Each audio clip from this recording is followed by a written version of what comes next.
Daniel Walker had never been on time a day in his life since becoming a single father. At least, that was how it felt.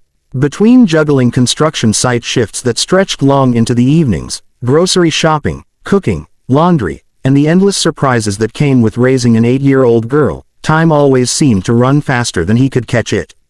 Tonight was no different. He cursed softly as his old sedan rattled over a pothole, the dashboard clock glaring at him like an accusation. 7:28 p.m. The parent-teacher meeting for his daughter Lily's class had started at 7 sharp. By now, introductions were probably over, the other parents sipping coffee from paper cups, nodding along to speeches about academic progress and extracurricular activities. And Lily, his Lily, would be sitting there, waiting, glancing toward the door, wondering if her dad would make it.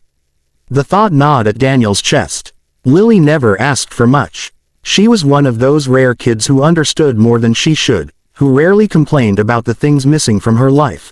The mother who'd left when she was barely 3, the fancy toys her classmates brought to show and tell, the vacations she saw on TV but never experienced. All she wanted was for her dad to be there. And here he was, late. Again. By the time he pulled into the school's parking lot, most of the cars were already lined up in neat rows.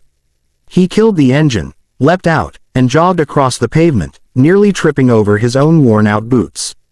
His shirt clung to him from the run, the collar wrinkled, but he didn't care. He shoved the school doors open and hurried down the corridor, his footsteps echoing against the tiled floor. When he finally reached Lily's classroom and pushed the door open, the sight inside made his stomach twist. The long tables were half cleared, a few parents buttoning their coats as they prepared to leave. Mrs. Andrews, Lily's cheerful young teacher, was stacking papers into a neat pile. And there, at the front of the room, stood a woman Daniel hadn't met before. She was tall, graceful, dressed in a navy blue suit that managed to look both professional and approachable. Her dark hair was pinned back neatly, and when she turned toward him, her eyes, clear and steady, locked on his in a way that made him feel both exposed and seen. "Mr. Walker," she said, her tone calm, but with a quiet authority that drew everyone's attention. Daniel froze for a second, then nodded, embarrassed. "Yes, sorry. I know I'm late. Traffic was terrible and, work ran over." "That's quite all right," she replied, her lips curving slightly. She stepped forward, extending her hand. "I'm Principal Grace Carter. I was hoping we'd get a chance to talk."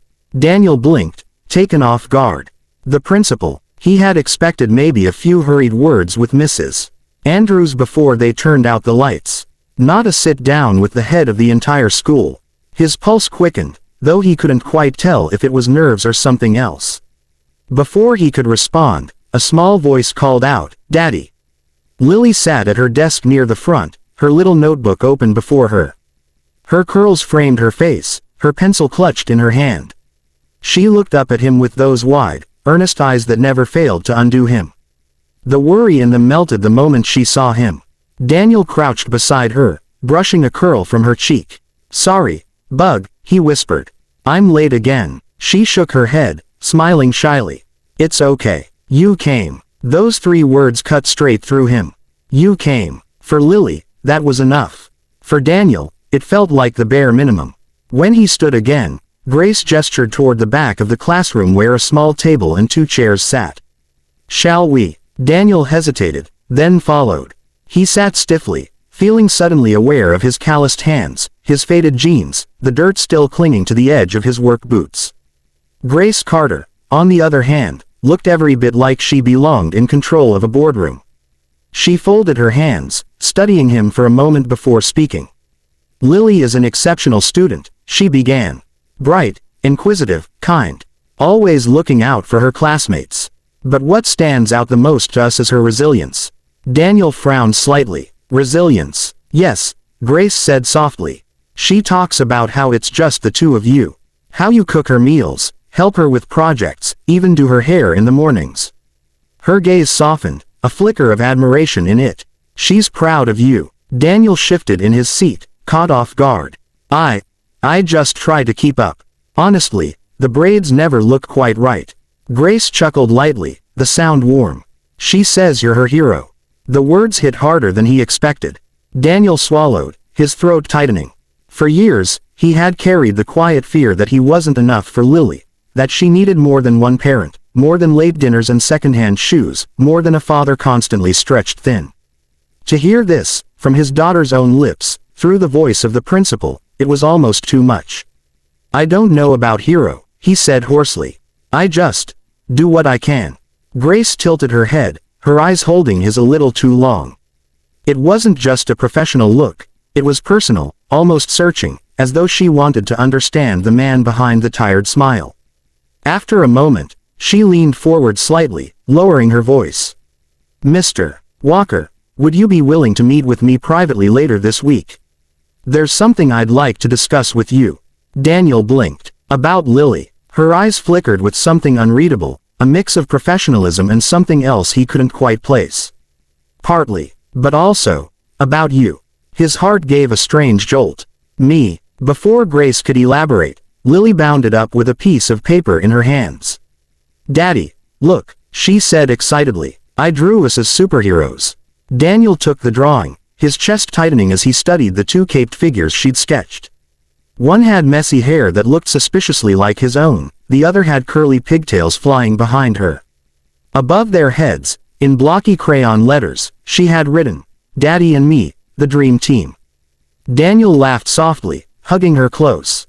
But even as he smiled, his mind was still replaying the principal's words. "A private meeting, about you." Something about the way she said it made the air feel heavier, charged with possibilities he hadn't dared to think about in years. And for the first time in a long while, Daniel wondered if his life was about to change, starting with the night he'd shown up late. The following Thursday evening, Daniel Walker found himself sitting outside the principal's office, his palms damp against the knees of his jeans. He had faced construction deadlines, union disputes, even hospital bills when Lily caught pneumonia last winter, but nothing made his stomach twist quite like waiting to see Principal Grace Carter after her cryptic words at the parent-teacher meeting. He'd tried not to overthink it during the week, tried to bury himself in work, in Lily's homework, in cooking spaghetti on Tuesday night and pancakes for dinner on Wednesday just to make her smile. But her words had followed him everywhere. "There's something I'd like to discuss with you. Partly about Lily, partly about you." What could that even mean? Was Lily in trouble? Was he in trouble? Or worse, was the school hinting he wasn't enough as a parent? That thought had kept him awake for nights, staring at the cracked ceiling of his small apartment. "Mr. Walker." He looked up to see Grace standing in the doorway of her office. The fluorescent lights above cast a glow on her neat suit, but her smile was warm, softer than the formality of her appearance. "Come in," she said. Daniel rose, his boots scuffing against the polished floor, and followed her inside. Her office was tidy but welcoming. A few plants near the window, shelves lined with books and student projects, a framed photograph of her shaking hands with a city official. She gestured to the leather chair across from her desk. "Thank you for coming," she began, settling gracefully into her seat. "Of course," Daniel replied, though his voice came out more gravelly than he intended. "I've been wondering what this was about." Grace folded her hands on the desk, her gaze steady. "First, let me put your mind at ease. Lily is doing wonderfully. Truly, she's thriving in her studies, socially beloved, and her teachers can't stop praising her creativity." Relief washed through him so quickly it left him dizzy. He exhaled, leaning back in his chair. "That's good to hear. But," Grace continued gently, "a child's success is often tied to their environment. And when I heard Lily speak about you at the meeting, it struck me. She doesn't just admire you, she depends on you. You're not only her father, you're her role model, her source of strength. And that matters more than test scores ever could." Daniel felt his throat tighten. Compliments were rare in his world. More often, he heard things like, "You're late again," or, "You forgot this form." Not this. Not someone calling him a role model. "I just do what I can," he muttered, shrugging. "It doesn't always feel like enough." Grace leaned forward slightly. "That's the thing, Mr. Walker. It is enough. And I think other families could learn from you." He blinked. "Other families?" "Yes." Her eyes lit with conviction. "We're launching a new mentorship and leadership program here at the school." It's meant to connect parents and children in ways that strengthen our community. We need real voices, people who understand hardship, resilience, and love. I'd like you to be part of it." Daniel sat there, stunned. Him, a construction worker barely scraping by, asked to lead something for the school. "I don't know." He rubbed the back of his neck. "I'm no expert. Half the time I'm just winging it." Grace smiled knowingly. "That's what makes you perfect.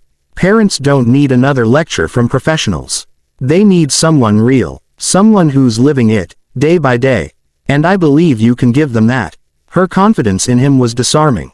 For years, Daniel had walked through life with his head down, focused only on survival. And now, here was a woman telling him he had something to offer. Would this help Lily, too? He asked cautiously. Grace's voice softened. It would give her opportunities, yes. But more than that, it would show her that even in tough circumstances, her father is someone others look up to. Imagine the pride she'd feel, watching you lead. Daniel pictured it. Lily sitting in the front row of some school event, her small hands clapping wildly as he spoke. The image alone made his chest ache. After a long pause, he nodded slowly. All right, if you really think I can do it, I'll try. Her smile widened, genuine and bright.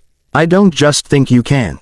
I know you can. For a moment, silence hung between them, charged with something unspoken.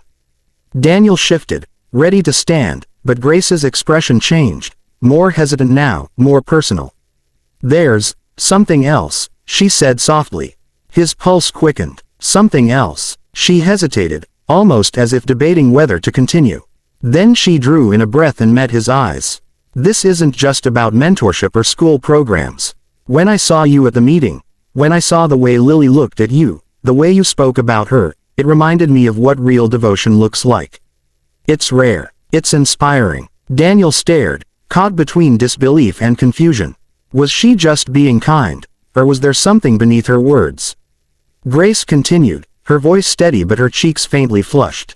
I'd like to know you better. Outside of these walls, not as Lily's principal, but as Grace. For a second, Daniel thought he'd misheard. His heart slammed against his ribs. Are you saying what I think you're saying? Her lips curved into a nervous smile. Let's call it a proposal. A chance to see where this might go. Daniel's world tilted. He hadn't thought about dating in years. His life was a loop of work, bills, and bedtime stories. Romance belonged to another lifetime, one that ended the day Lily's mother walked away. Since then, his heart had been locked behind a door he thought no one would ever knock on again. And yet, here she was. He searched her eyes, trying to gauge if this was pity, politeness, or something real. But all he saw was sincerity. Vulnerability, even. His voice faltered. I don't know if I even remember how to do that. Date, or be anything other than a dad. Grace's smile softened. Then let me remind you. No pressure. Just two people sharing a cup of coffee, maybe a laugh. That's all. Daniel sat there, stunned into silence. A part of him wanted to run, to retreat into the safety of routine, where nothing could be lost. But another part, the part that dreamed of giving Lily more than just survival, whispered, why not? He thought of Lily's drawing, the two of them as superheroes. Maybe heroes didn't just save others. Maybe they let themselves be saved, too. Finally, he exhaled, a small smile tugging at his lips. Okay, coffee sounds nice. Grace's eyes brightened, relief flickering across her face. Then it's a date. When Daniel left the office that night, Lily was waiting outside with her backpack slung over one shoulder, her curls bouncing as she ran up to him. Daddy, did the principal give you bad news? Daniel laughed, scooping her into his arms. No, Bug, not bad news at all. As they walked toward the parking lot hand in hand, Daniel felt something he hadn't in years. Not just exhaustion or responsibility, but hope. Hope for Lily, hope for himself, and maybe, just maybe, hope for a new beginning that had started the moment he walked in late.